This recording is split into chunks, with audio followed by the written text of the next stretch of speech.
Good morning, New Zealand. This morning on Daybreak, we talk about George Foreman, something that you may not be aware about him. George Foreman recently died. We also look at some incredibly bad research that will raise your eyebrows. We also hear from an atheist academic who thinks that churches should not be taxed. And a latest edict on men who want to be women competing at athletics and sport. Hot off the press. Let's get into it.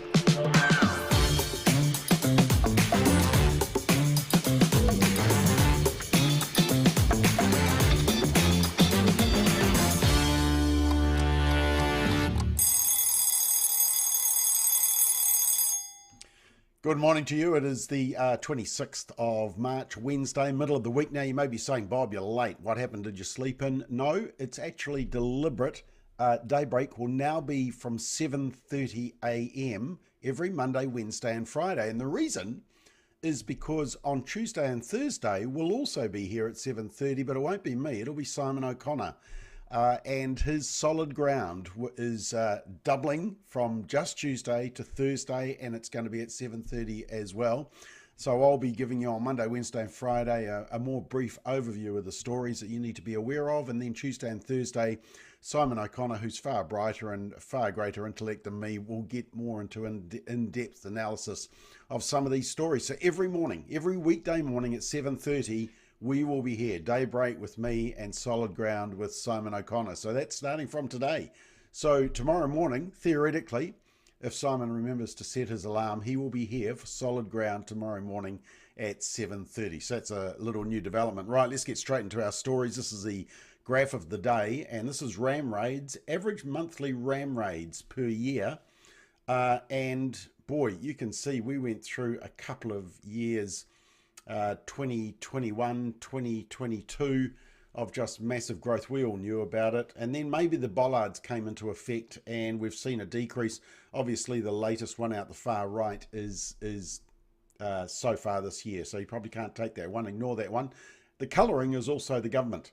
So red is Labour, mauve is changing government, and blue is National. So draw your own conclusion from that. Interesting story about an atheist academic who has changed her mind on taxing churches. Now, it's Dr. Juliet Chevalier Watts, who is from Waikato University, and along with another academic, Professor Frank Scrimger, hope I said that right, of Waikato University School of Accounting, Finance and Economics. And they have written an article that says, without churches, New Zealand would plunge into irreversible poverty and chaos overnight.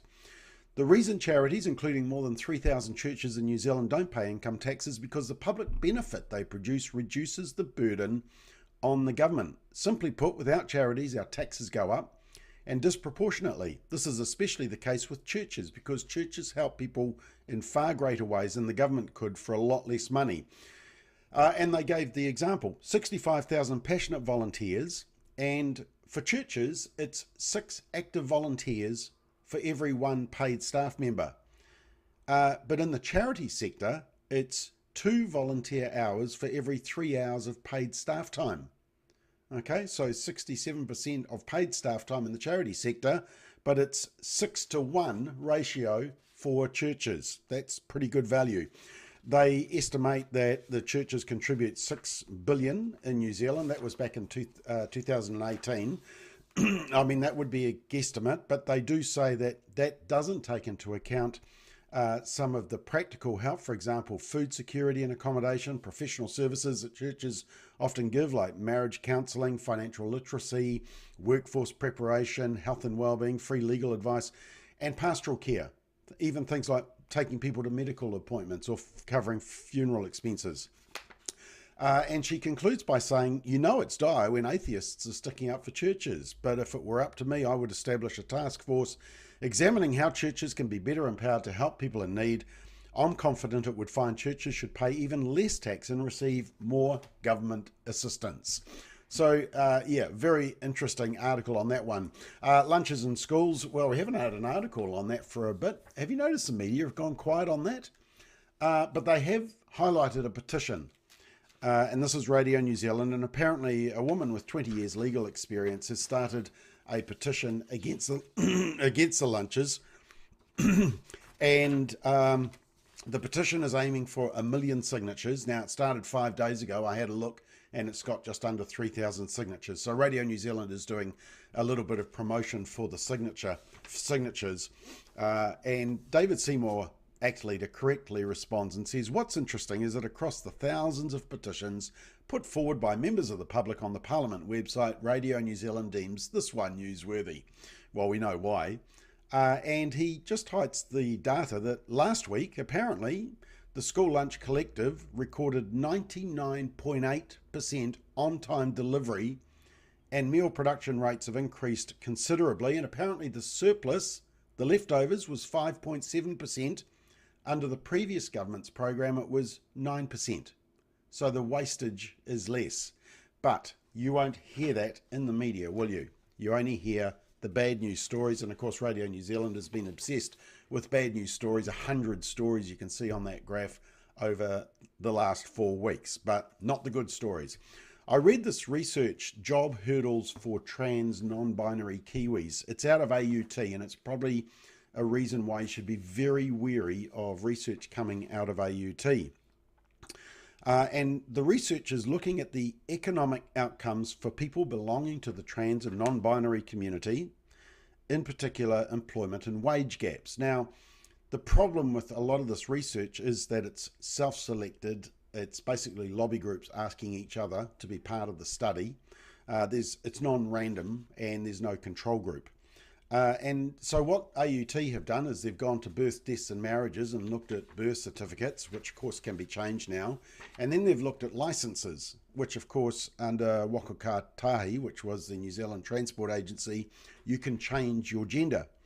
And so they use these 2 data sets to basically try and identify transgender and non-binary. And then they compared people who still had their birth sex on their driver's license, like you and me, transgender people, where they've changed it, and gender diverse. Gender diverse is apparently you're neither either. And then they measured the gaps. And this is what they found. They said, we found transgender and gender diverse people were, on average, younger, less likely to be married or have children, and that's possibly because of the surgery and the drugs, and more often living in major urban areas, Wellington. And in addition, listen to this, a substantially higher share of gender minority people are prescribed medication for anxiety or depression. Now, what the study doesn't deal with is that part of the factor for what they're about to find out, the comorbidity disorders, which is part of the associated with the gender ideology confusion or gender confusion. And then they looked at, well, are these people in employment, education or training, and do they have different wages and salaries? And what they found was that people who identified as gender minority were significantly less likely to be in employment, training or education compared to, well, they say cisgender people, in other words, people who know what their biological sex is. But the paper doesn't say, well, why aren't they in employment and whose fault is that? Is it because they're not looking for work? Is it that they don't want work or they're not able to because of the mental health challenges? And then they say gender diverse people earn around 60% less than non-gender confused people, in part due to less stable employment patterns. Now, once again, they haven't asked why. Why do they earn less? And they haven't dealt with the issue that they have less stable employment patterns. Is that related to the fact of the challenges of the mental health? And then, just to really seal it, at the end of the study, it says the authors thank Tabby Besley, the managing director at Inside Out, for her feedback. Okay, so that's that study out the window. Right, George Foreman. Look, I heard that he had passed away, and I thought, oh yeah, I remember him in the boxing ring, Muhammad Ali and other fights. What I never realised was that actually he had turned to God, and I sort of didn't hear that in the media coverage, although I did check back, and there were some references But apparently in 1977 he had a near-death experience, which where he turned to God and he understood the truth of the gospel for the first time. He said he spent the rest of his life and he founded a church. He had a really rough upbringing, and because of that rough upbringing and abuse, that's why he turned to boxing to channel his anger. But yeah, it's something that I never knew about George Foreman, and really strong evangelical. We were talking about really bad research. This was one that was doing the rounds yesterday, and it's a paper that is published. Now, what is it? The Journal of Lesbian Studies, and it's entitled Queer Canine Becomings, Lesbian Feminist Cyborg Politics and Interspecies Intimacies in Ecologies of Love and Violence. And here's the description.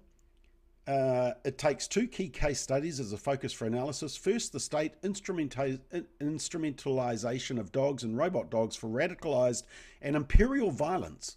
And secondly, quotidian queer and lesbian dog relationalities and becomings.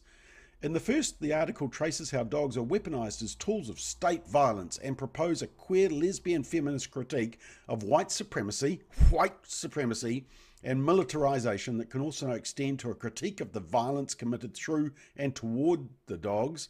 And in the second, the article analyzes how within lesbian, non-binary and trans dog intimacies, dogs help articulate queer gender, sexuality and kinship formations, and as such, queer worlds for gender, sexual and kin becomings. Okay, well, if you're into the Journal of Lesbian Studies, that is going to be one of the very best studies you've ever read. Here's a book you need to watch out for. Somebody sent this to me, In My Dad's Belly. Apparently it's a story of a transgender man giving birth. Of course it's not. It's actually a biological woman who thinks she's a man, going through the natural process. So what this is actually doing is reinforcing the natural biological process, but it's wrapped up in gender ideology designed to confuse kids, one well worth staying clear of.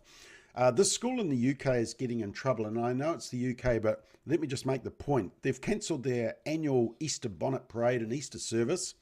It's Norwood Primary School in Eastleigh, Hampshire in the UK.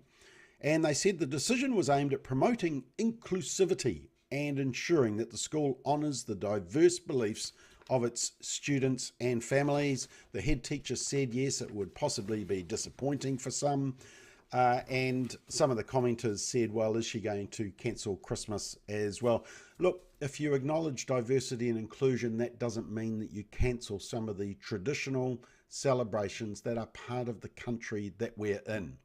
And look, I know it's the UK, but I would just say, check what your school's doing. Have they cancelled Easter? It's quite likely they have, but you may not know about it. But often they don't cancel other religions as well, this so-called secularization. It's just the cancelling of Christian festivals. So check your local school and make sure that Easter is being taught and acknowledged because it's significant to our culture. DEI, interesting article from the US. Morgan Stanley is a major financial firm, and they have scrapped DEI, just like New Zealand First wants, here in New Zealand. And apparently the employees say that the program won't be missed. Black employees reported feeling singled out, abandoned or duped, and white managers said they were forced to hire underqualified women and racial minorities. And it's actually not Morgan Stanley the only one that's doing away with DEI, which is basically everybody's not identified by merit and who they are as human beings. They're identified based on their intersectionality and whether they're in a minority group and their sexuality and their gender and their belief in climate alarmism and racial division. That's what DEI is, in case you didn't know. That's wokeness. But there's a whole lot of companies, of course, which are now dumping DEI. But one that's not is Disney, and they're paying the cost. Snow White and the Seven Pronouns, or Snow Woke, as some people call it, is not going well at the box office. It's probably half. I mean, it spent 250 million just on production costs, and I think it earned about 45 million in the first opening weekend, which is supposed to be when you get your big sales. And Disney has just decided that no, they're going to dig deep and they're going to continue with their DEI. So Disney continues to go woke and they continue to go broke. We're out of time. Just very quickly, McBlog released today. Excuse me.